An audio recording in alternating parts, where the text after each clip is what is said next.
Welcome to Astoria Film Festival Presents, our weekly half-hour program featuring our films, filmmakers, events, and the local community.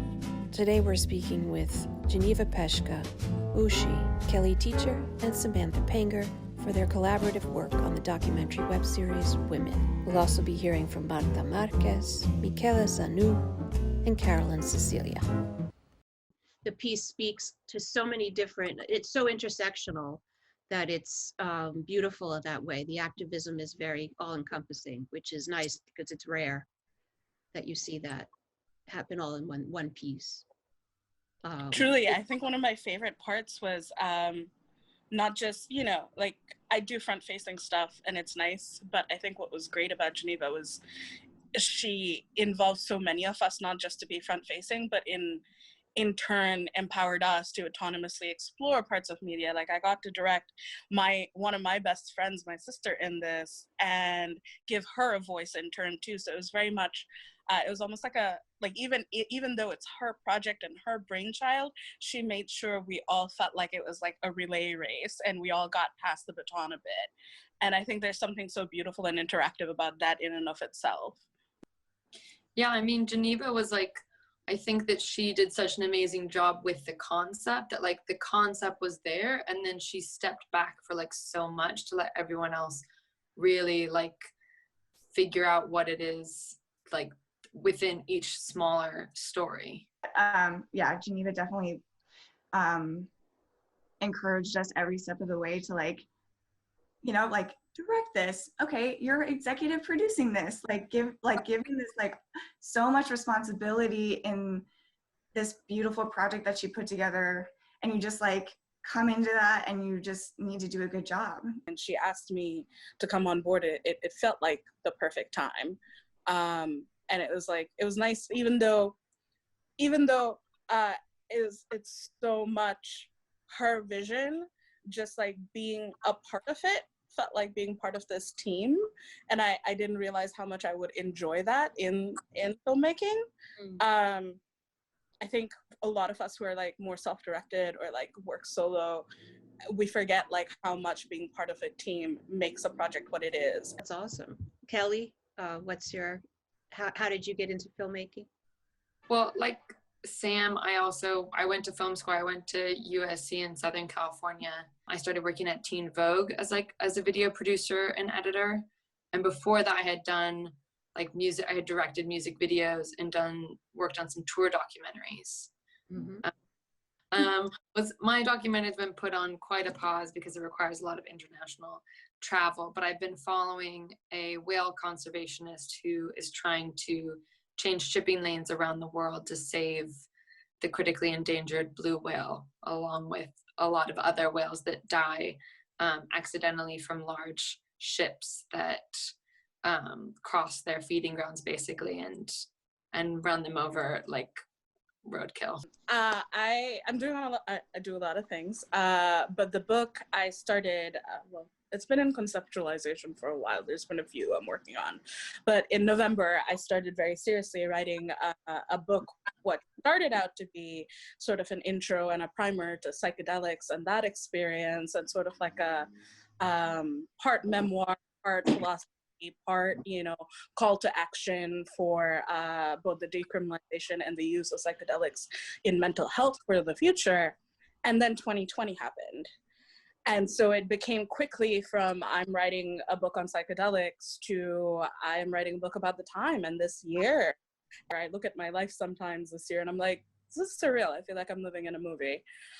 So it's a good thing to write about. But I also think there are so many perspectives to this time, and history is going to tell it in so many different ways that it feels very imperative that I take a take on it and this particular perspective on it. So that's sort of what the book has turned into, but psychedelics are still in there. So we'll see.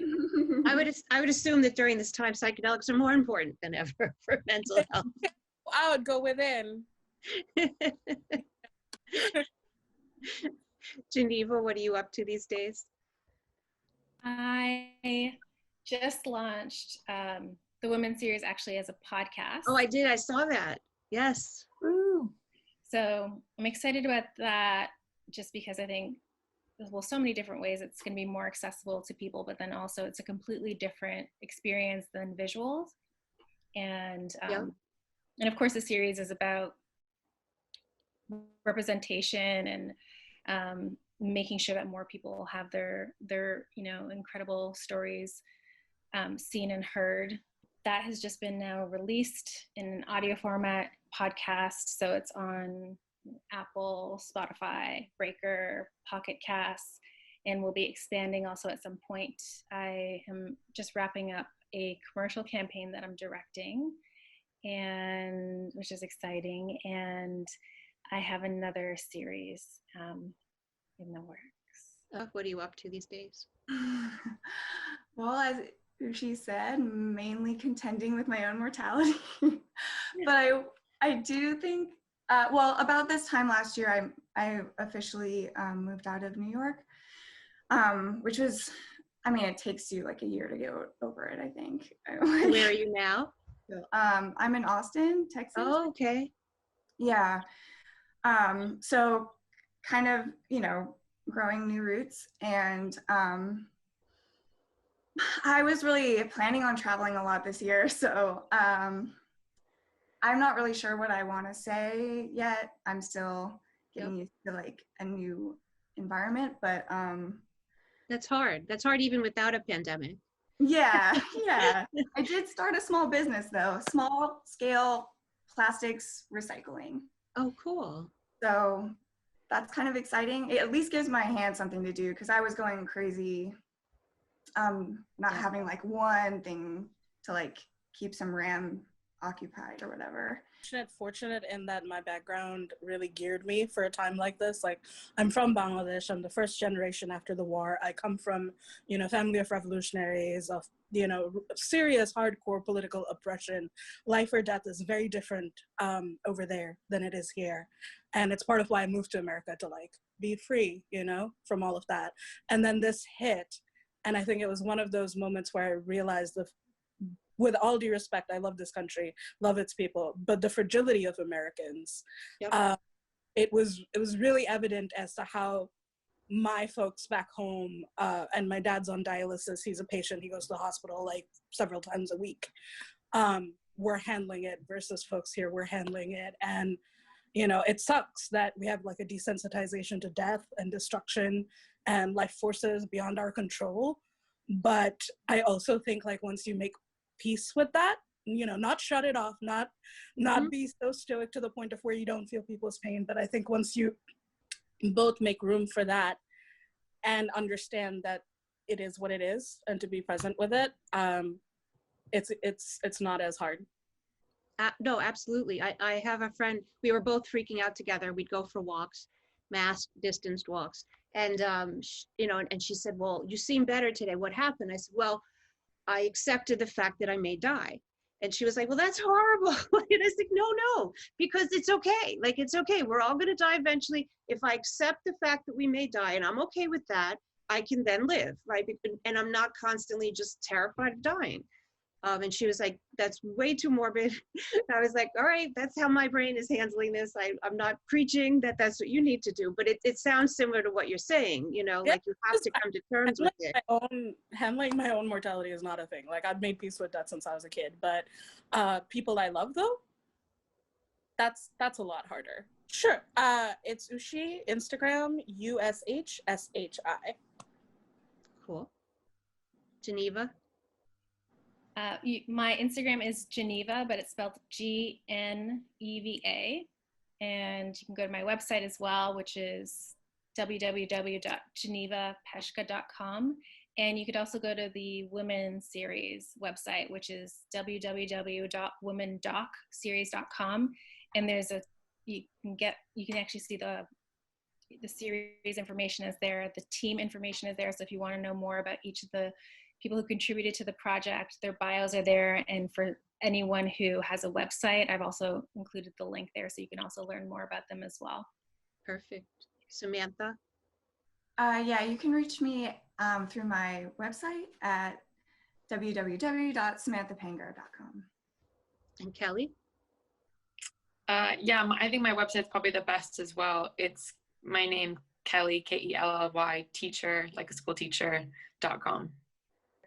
For me, this was like one of the most enriching and expansive experiences, and that's because we did it together. We all did this, right? First of all, I love horror movies and I like thrillers. And New York City is so cinematographic that I wanted to shoot outside movement because everything looks so stunning. But for the short film, I wanted to prove that I know how to do action and I know how to make a twist and you can make it fun and visual. So we shot in 16 millimeters. Oh, wow. I think that was really crazy. Yes, that is very crazy. that in and of itself, you could do the behind the scenes, that could be another horror movie. I can tell that it could be a horror movie. That's awesome. That's amazing. So how did you get started doing film?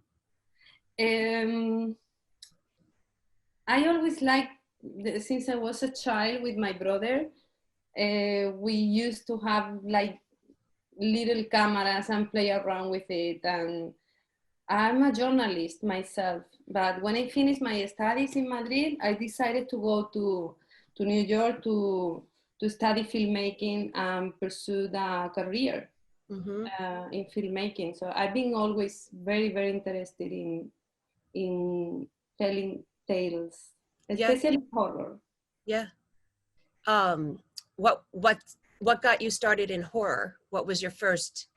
Like, I remember as a kid, I had an older sister. She's 12 years older, and so she was stuck babysitting me a lot. And then she would she would watch films while she was babysitting, and I would, so I remember seeing The Blob on TV, and then like not sleeping for months. My parents were very angry with her.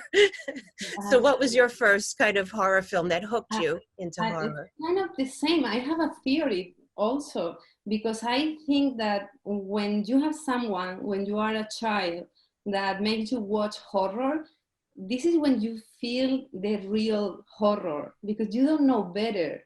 Yes. So you believe it.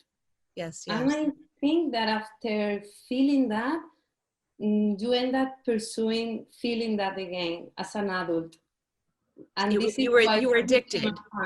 Yes. It's like a runner's high, but it's a horror high.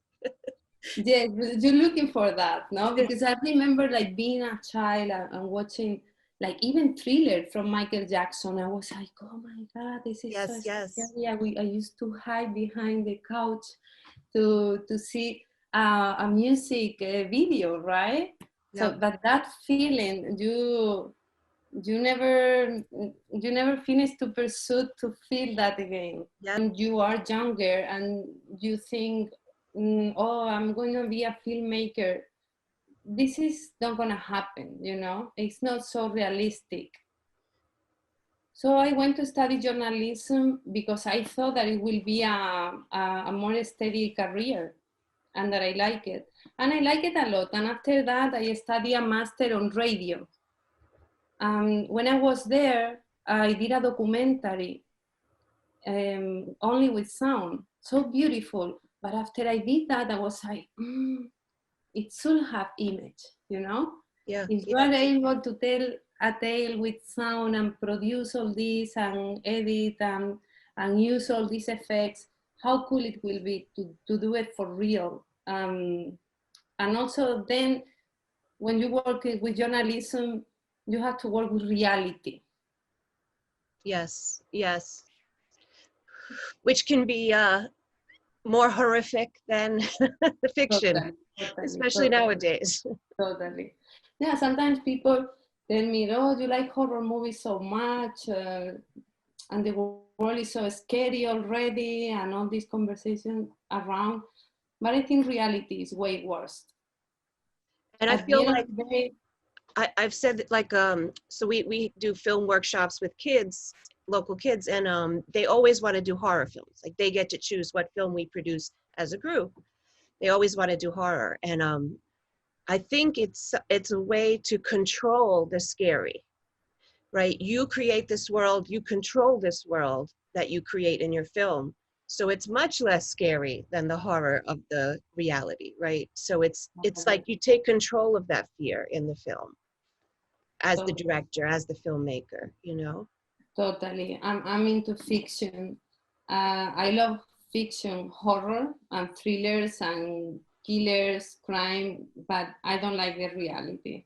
I think there is a whole like philosophy behind fear and horror. It's not only, I mean, you can have a movie just for fun and for the blood and for the screams and still enjoy it because it is in our nature.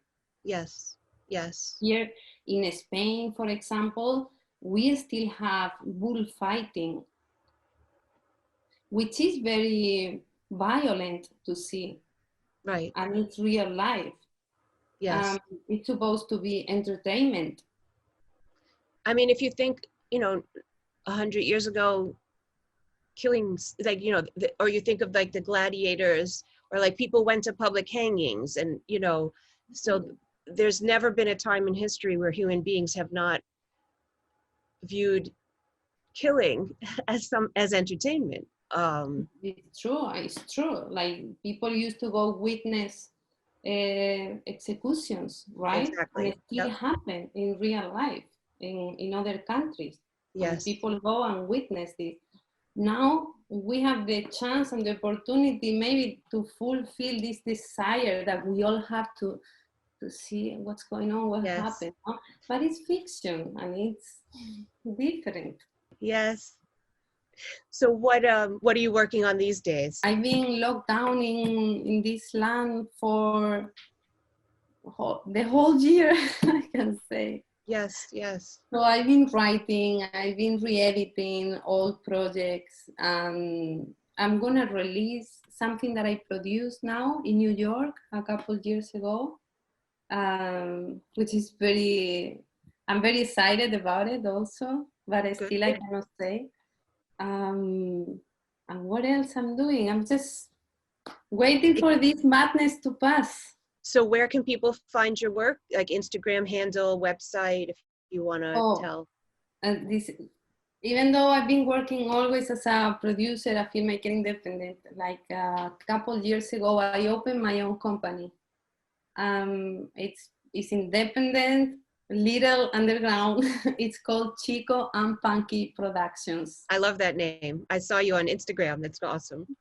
Yeah, and that's the social media that I have. I just have Instagram. Yeah. And that's it. You can find me there. Today we're speaking with Michaela Zannou, whose web series Couples Therapy appears in our 2020 festival. Yes, you guys have been super busy, which is great. That's really good to see. Yeah, it's been great. And, you know, it's been wonderful news being on Serious Fest, and it's also just amazing to, you know, keep yourself busy and to get those like big wins or smaller wins along the way to just, you know, keep you going, because our industry right now is pretty much shut down, but it's great to kind of like, you know, feel like things are still happening. Absolutely, absolutely. And do you want to tell people a little bit about how you came to make Couples Therapy? Yeah, absolutely. So, well, Couples Therapy is a dramedy about a couples therapist who treats neurotic New York couples while her own marriage is falling apart, and for the life of her, she can't follow her own advice. And I got the idea, it's based on my life. Around the time I wrote it, I was coming out of a bad relationship, and like my main character, I was really mad at myself because I feel like I should have known better and I should have been handling it better. And I want to get my better judgment. So it was kind of like a way for me to deal with my own heartbreak and figure out what relationships are. And I also happened to have a conversation with a friend who went to couples therapy. So it's kind of like all of those together, just there was just like light bulb going in my head of like, ooh, I like that story. Like I want to write that. Are you often like the therapist for your friends as well? Like do friends often come to you with their struggles? And then question. No one's ever asked me that, actually, and it's very interesting because I kind of am a little bit like I don't want to speak, you know, for my friends, but yeah, I've been known to give good advice, and I'm also a big believer in therapy, and I've done a lot of therapy myself, and I've read a lot of books, and especially when I was writing couples therapy, I would read a ton of books about couples and relationships and psychology in general.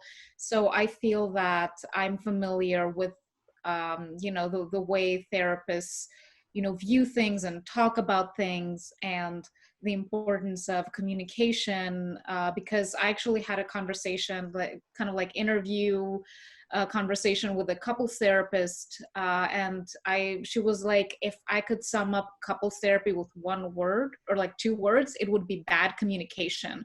So what's happening is pretty much bad communication. So yeah, I feel like whenever I advise my friends, whenever they turn to me, it's always about like, okay, communicate, communicate, communicate.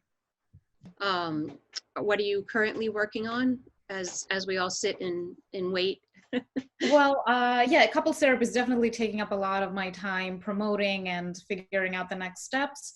And at the same time, I am developing a new pilot. It is a love triangle drama about a free-spirited actress and singer who gets involved with a finance guy, and somehow his wife, she doesn't know he's married, and then she finds out, and it's just this lovely love triangle that has that takes a kind of like a twisted turn. Today we're speaking with Carolynn Cecilia, whose film Woodford County appears in our 2020 film festival. She's about 8 years old when she started to ask on a regular. So I told her about the time that I went down to Louisiana. I was 18. I've been thinking about leaving this town as long as I can remember. And then I told her how I started to miss my mama and Texas, and so I was come back. I said a word to that man. Guess he never got it. Natalie, you ain't never left Texas in your whole damn life. And you and I know it.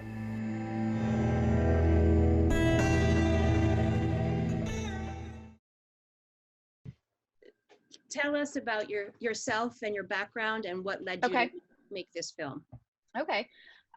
So my name is Carolynn Cecilia. I'm a writer and a director, and I'm also a cinema educator. And I was born and raised in Florida in a very culturally Southern way. And this film, Woodford County, is essentially about my origin story and the stories that I was told growing up about my own parentage. And I wanted to explore telling a part of my story where you don't actually see who is representing me. It's more focused on the two people who began the origin. And I wanted to find this way to empathize with two people whose choices actually caused a lot of distress. And I wanted to explore this idea of oftentimes we think we're doing the right thing in the moment, and we don't think about how that's going to affect somebody 20 or 30 years down the line. And that was something I was really interested in seeing unfold, and seeing two people have to reconcile their decisions. And then just when they think that they've got it right, there's nothing that they can do to turn back. It's fascinating. A lot of the people I've talked to, a lot of the filmmakers I've talked to, it's sort of as if the film is a very in-depth therapy session and a psychological profile, if you will, of something that they went through. And kind of it, and some have said that it doesn't really even make sense to them until they watch it back and then realize things they just didn't realize about themselves or about the situation. Have you? Oh, absolutely. And I think so much of film, so much of cinema is like that. And that's why we tell stories in general, because we're trying to work out something about ourselves that we don't fully understand. Yep. And we have to get it out so that we can see it and learn some perspective, I suppose.